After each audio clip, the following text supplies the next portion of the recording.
Bonsoir et bienvenue sur Africa 24 dans cette nouvelle édition de l'Africa Tonight. Voici les principaux titres de l'actualité. Le gouvernement gabonais souhaite mettre le cap sur le numérique. Le pays développe depuis plusieurs années de nombreux services liés à ce secteur autour duquel les perspectives restent positives. Le décryptage à suivre dans ce journal. À suivre également Royal, le dernier album du chanteur de gospel, Moïse Mbié. Nous prendrons la direction de la République démocratique du Congo, pays d'où est originaire l'artiste. Puis la Coupe d'Afrique des Nations féminines de football 2022. La compétition se poursuit au Maroc avec dans la poule A, le Maroc et le Sénégal qui atteignent les quarts de finale. On ouvre ce journal par ce drame en Afrique du Sud. 2 fusillades ont éclaté dans la nuit de samedi à dimanche dans des bars avec un bilan très lourd. Au moins 19 morts ont annoncé les autorités ce dimanche. La première fusillade a éclaté à Soweto près de Johannesburg. 15 jeunes ont été tués lorsque plusieurs assaillants ont ouvert le feu sur la foule. L'autre fusillade a eu lieu à Pietermaritzburg et là 4 personnes ont été tuées. Les autorités font également état de plusieurs blessés. On ignore encore si ces 2 tueries sont liées. Une enquête a été ouverte et ce nouveau drame survient quelques jours après la mort de 21 adolescents dans un bar du Cap le 26 juin dernier. La campagne pour les élections législatives a démarré dimanche au Sénégal. Coup d'envoi après des mois de tension. 8 listes sont en lice pour le scrutin fixé au 31 juillet prochain. 165 sièges sont en jeu. Yewwi Askanui ira finalement aux élections, mais sans sa liste nationale de titulaires. La coalition de l'opposition cherche à imposer une cohabitation au chef de l'État Macky Sall. Et cela grâce à une alliance avec la coalition Wallu-Sénégal formée autour du PDS de l'ancien président Abdoulaye Wade. Réponse donc dans les urnes le 31 juillet prochain. Devant l'essoufflement de sa rente pétrolière, l'État gabonais cherche à diversifier son économie. Le gouvernement mise notamment sur le secteur des nouvelles technologies dans ce pays, l'un des plus connectés en Afrique. Le secteur du numérique pourrait, selon les autorités, devenir l'un des piliers de l'économie, mais seulement grâce au lancement d'une politique de promotion et d'investissement dans ce secteur. Amenechi. Accélérer la transformation de son économie, le Gabon s'appuie sur le numérique et le développement des nouvelles technologies de l'information et de la communication. Un projet de gouvernement axé sur la promotion des start-up, petites et moyennes entreprises du secteur du digital via le développement d'entreprises locales du numérique et le plan d'accélération de la transformation 2021-2023. Le ministre du Commerce et des petites et moyennes entreprises du Gabon, Yves-Fernand Manfumbi, a rappelé les actions du gouvernement dans le secteur lors de la récente mission économique et commerciale de la francophonie organisée à Libreville du 6 au 8 juillet 2022. Ajoutez à cela l'existence d'une structure de financement dénommée Okume Capital, qui est un fonds doté d'un capital de 20 milliards de francs CFA dédié au financement de l'entrepreneuriat, start-up et petites et moyennes entreprises et petites et moyennes industries au Gabon.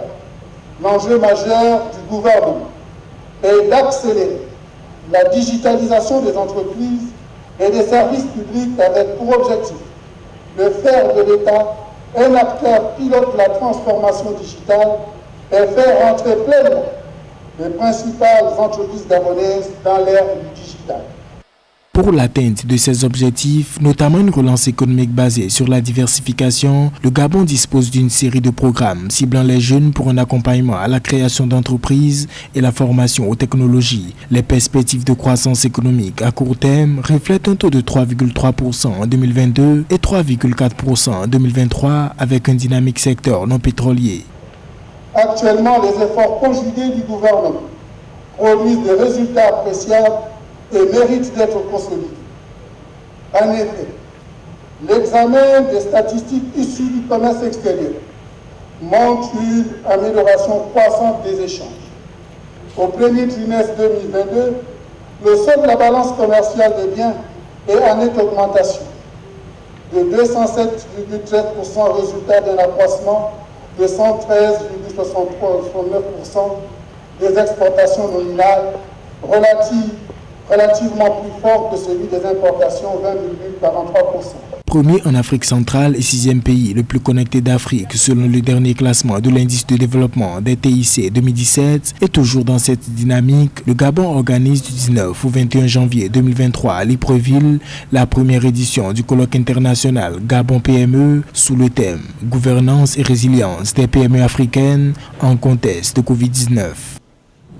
On en vient à présent à la 13e édition de l'Africa Banking Forum. La rencontre a refermé ses portes vendredi dernier à Douala au Cameroun au terme de plusieurs heures de discussion autour de la question de l'avenir de la banque dans le contexte actuel où les économies africaines subissent de plein fouet une série de chocs externes qui viennent aggraver une situation qui était déjà très fragile. Reportage Narcisse Oum avec les commentaires de Ruth Moussi.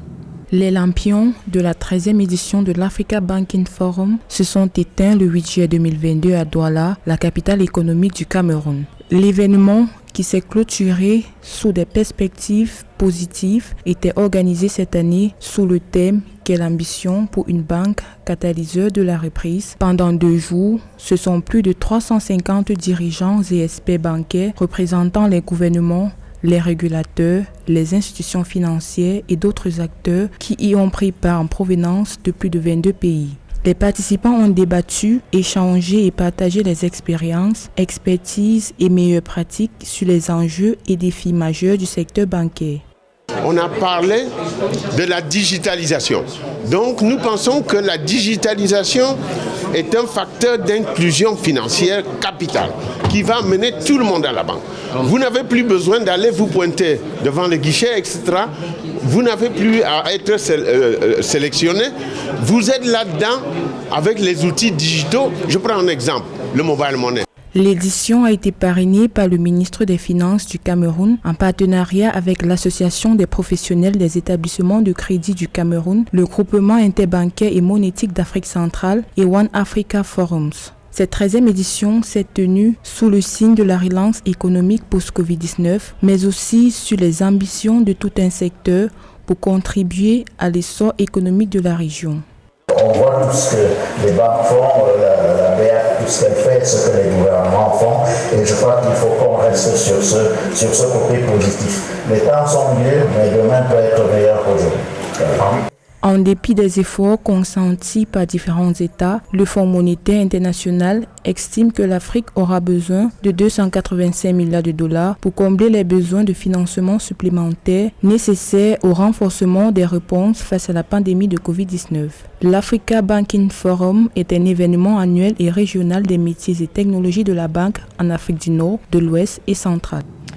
À quelques mois de l'élection présidentielle de 2023, le processus de recensement des électeurs va débuter au mois d'octobre 2022 à Madagascar. L'annonce est faite par la Commission électorale nationale indépendante. Un décret adopté en Conseil de gouvernement au mois de mai permet en effet l'organisation de cette refonte de la liste électorale, un fichier qui n'a jamais été revu depuis 2009 malgré la loi qui stipule qu'une refonte doit avoir lieu au moins tous les 10 ans. Royal, c'est ainsi que s'intitule le dernier album de Moïse Mbiyé, pasteur et chanteur de gospel que l'on ne présente plus en République démocratique du Congo, où la musique chrétienne est en train de devenir une partie intégrante de la scène musicale nationale. Reportage signé Jacques Mboka.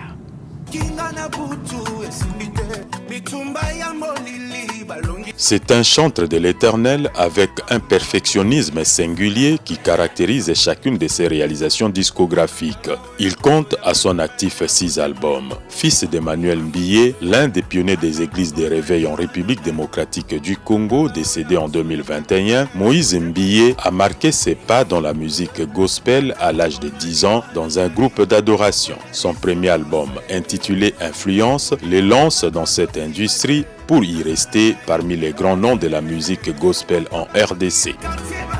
Oui, j'ai commencé la musique dans la famille parce que mon père fut aussi pasteur et en même temps chanteur, compositeur. Alors, il écrivait ses chansons, il donnait au groupe de l'église qui chantait. Et c'est comme ça que nous, ces enfants, nous sommes retrouvés dans l'église. C'était d'abord mes sœurs qui faisaient partie aussi du groupe. Et là, au moment de répétition à la maison, me permettait à moi aussi de glisser ma petite voix. Royal, c'est son dernier album lancé sur les marchés en fin juin dernier, dont les clips et Simbité bat son plein avec plus de 4 millions de vues sur YouTube en moins de 2 semaines. Moïse Mbiye est une coqueluche des millions d'amoureux de la musique chrétienne, une musique qui cartonne dans tous les coins de la capitale et même dans les boîtes de nuit, suscitant de vives polémiques. Si dans une boîte de nuit, des hommes écoute la musique du Seigneur Jésus-Christ et il commence à élever Jésus et petit à petit, il commence à prendre conscience, il commence à se dire « Ah, Jésus-Christ existe. Non, un jour j'irai à l'église. » Pour moi, c'est déjà un objectif qu'on a atteint. Moïse Mbiye est à la tête de la communauté cité Bethel, une grande église créée par son père décédé et qui compte plus de 1000 assemblées à travers le monde. En collaboration avec la maison Sony Music, productrice de son album Royal, le chantre de l'Éternel est focalisé sur la promotion de son nouvel album qui marche déjà très bien. L'équipe du Maroc s'est assurée la première place du groupe A en Coupe d'Afrique des Nations féminines de football en battant le Sénégal 1-0. Les Lionnes de l'Atlas affronteront donc le 3e du groupe B ou C mercredi prochain, tandis que le Sénégal jouera contre le 1er du groupe B. Objectif, se qualifier pour les demi-finales. Le point sur le parcours de ces deux équipes dans ce point de Roberto Bogbe. Un parcours sans faute à la mesure des ambitions du staff marocain et du rêve des supporters. Le Maroc est le premier pays à rejoindre les quarts de finale de sa Coupe d'Afrique des Nations. Avec lui, le Sénégal, 2e du groupe A, malgré la défaite face aux Polish de Reynal Pedros. Une victoire grâce au 3e but dans cette CAN de la capitaine Ghislaine Chebak qui a trouvé la faille sur pénalty au retour des vestiaires. Les adversaires qui sont bons, qui sont regroupés, qui sont voilà, et puis nous on manque d'efficacité, donc voilà, c'est un tout, mais vous savez dans le football il y a aussi les coups de pied, aussi voilà, ça fait partie du jeu et on est plutôt performant de ce côté-là, donc il faut garder ça et améliorer la partie finition dans le jeu. Voilà. Dans l'autre rencontre du groupe A de cette CAN féminine 2022, le duel Burkina Faso-Ouganda s'est soldé par 2 buts partout, un score qui ne profite à personne. Alors que la victoire était indispensable pour espérer poursuivre l'aventure parmi les meilleurs 3e, ni le Burkina Faso ni l'Ouganda n'a pu inscrire le but de l'espoir. C'est une satisfaction personnelle, certes, mais je dédie ce trophée de femme du match à toute l'équipe. J'aurais préféré une victoire pour espérer poursuivre la compétition, mais il faut faire avec la réalité du sport. Maroc 9 points, Sénégal 6 points, Burkina Faso 1 point, tout comme l'Ouganda. Tel est le tableau de classement final du groupe A. Conséquence, les filles de Reynal Pedros affronteront le 3e du groupe B ou C, tandis que les Sénégalaises devront défier le 1er du groupe B, actuellement la Zambie. C'est la fin de ce journal. Merci de votre fidélité. Dans un instant, une nouvelle édition de l'actualité sur Africa 24.